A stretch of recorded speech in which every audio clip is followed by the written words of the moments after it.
Hello everybody, welcome back to my channel. My name is Wendy and this is Will's Mountain Homestead if you are new. Today we are talking all things chicken feet.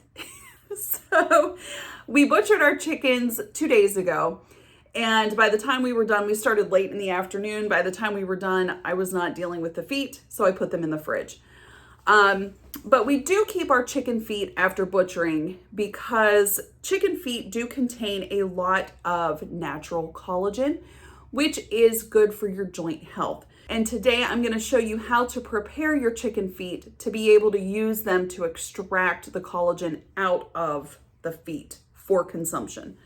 Few steps you need to take in advance if you're just doing this for the first time. Get a pot of water on the stove, get it turned on, and get it boiling. You want a big pot of water because we are going to be boiling all of the feet for several minutes to loosen up the outer skin because we're peeling this off. But before we do that, we need to take these toenails off. Do you see how long those toenails are? So each nail has a little joint, and you can see how it's flexible. So right here at this joint, we need to cut these off. The easiest way to do that is to get yourself a pair of dog toenail clippers and just cut them right off. So I'll show you how to do this. Once that is done, we're gonna place these in a pot of boiling water for several minutes, and then I will show you how to peel them, and then we'll be ready to put them in the freezer. So let's go. So this bucket contains all of our chicken feet. What we're gonna do is scrub these up really good.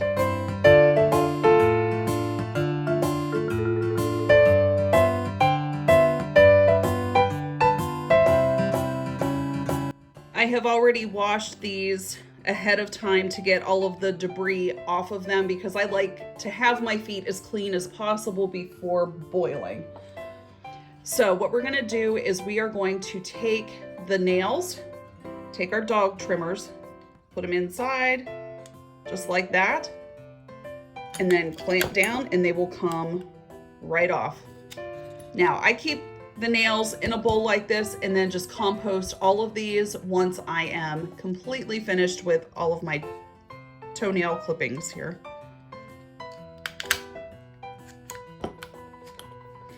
Now there's not a lot of meat on a chicken foot. It is mostly bone and tendon. So once we peel these, you're gonna notice that there isn't a whole lot of meat on them. But that's really what you want them to look like once you have finished clipping the nails off.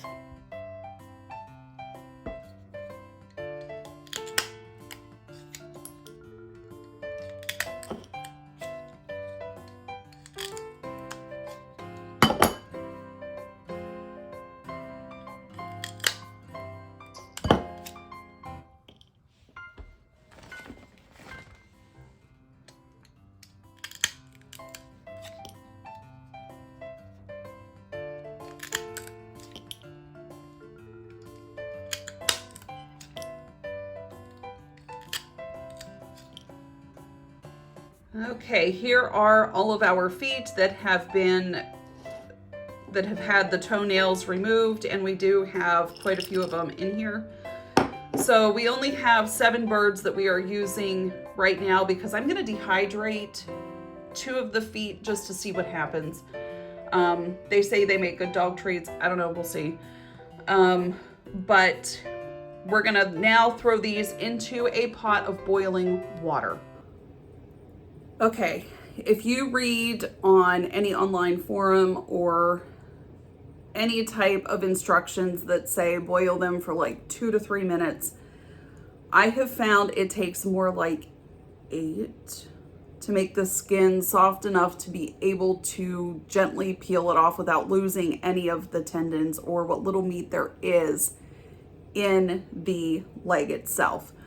So I mean, you can try them at 2 to 3 minutes, but from previous experience, it has taken me just a little bit longer than that in the boiling water to get that soft enough to be able to peel. So, you know, try it out, see if 2 minutes works for you, see if 3 minutes works for you. If not, put them back in the boiling water and keep boiling them. When your water reaches a rapid boil, go ahead and drop your feet in very gently without, try not to splash yourself with it. Usually 1 or 2 at a time is best to put in. That way you don't splash that boiling water on you.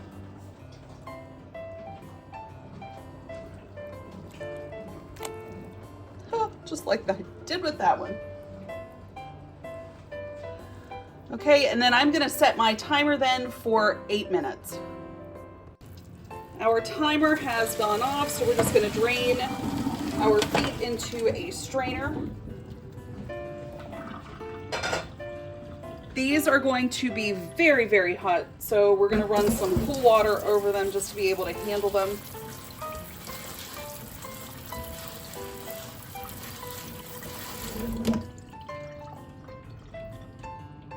Okay.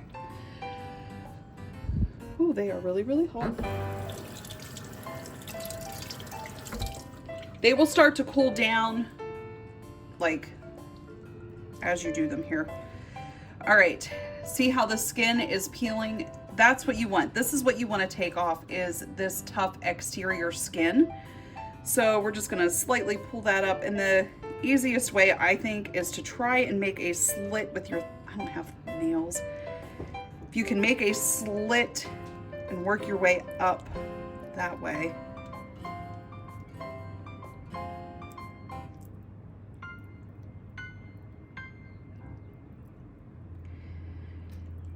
So this is the tricky part right here.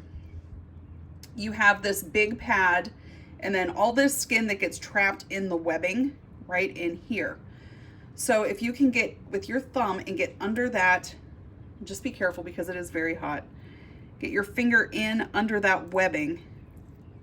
You can deglove. See how that first one just came right off? We can try and deglove these guys. Woo, hot, hot, hot.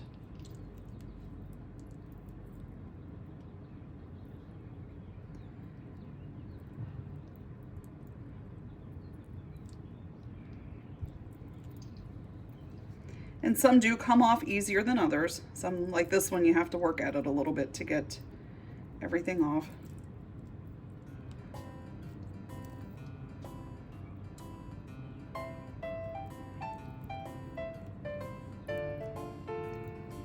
But using a nail and just running it up one side kind of does help to pull it apart. And then we only have one more left here.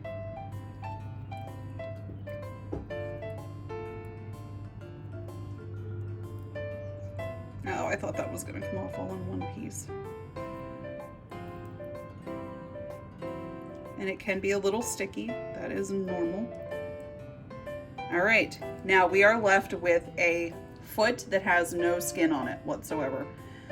Now, this is how we do it. Jack, can you come here? There's 2 ways you can do this to freeze them. You can just put them all in a bag, just like this, and freeze them, but then they're gonna clump together in the bag and then you have to break them apart. What we'd like to do is lay our feet on a cooling rack on top of a cookie sheet, and we'll freeze them individually this way until they are solid, and then we'll put them in a Ziploc bag for freezer storage. And if you do have a lot of these to do, it can be tedious and time consuming. If you can get extra people to help with this process, it will by all means make it go so much faster.